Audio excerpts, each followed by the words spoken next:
Okay, so here we are. This is an update. It's actually been a couple of days since this light has started flashing, and I did that on purpose because it's flashing to add water.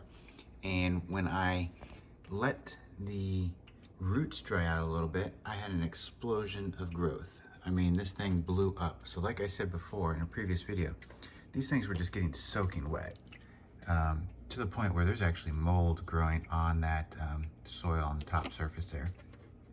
This one was below the surface, it blew up. This one came up over the past couple of days, this thing blew up. Same with the thyme here.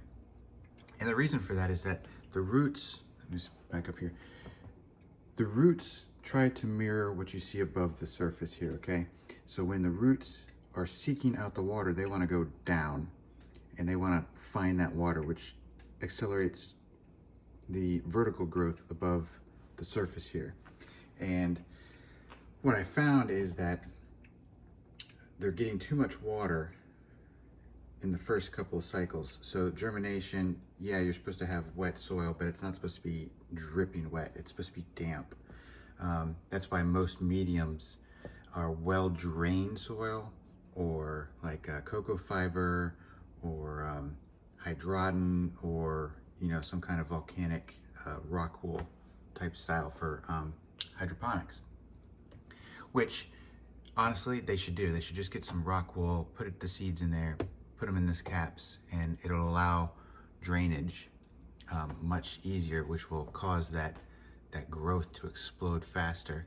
But we're on almost week 4 almost, and this is the growth. So this here is dill. I'm gonna have to cut this thing back because it is definitely getting above the line here. Dill is fine, it's gonna keep growing. I'm gonna keep snipping these down, and I'm gonna keep this light lower.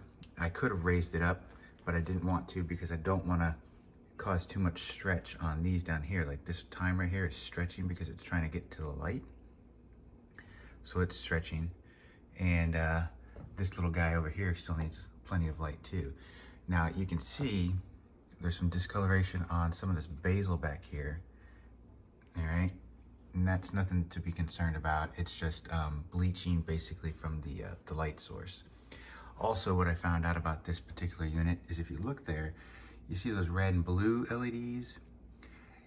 Pretty much you want all red and blue LEDs.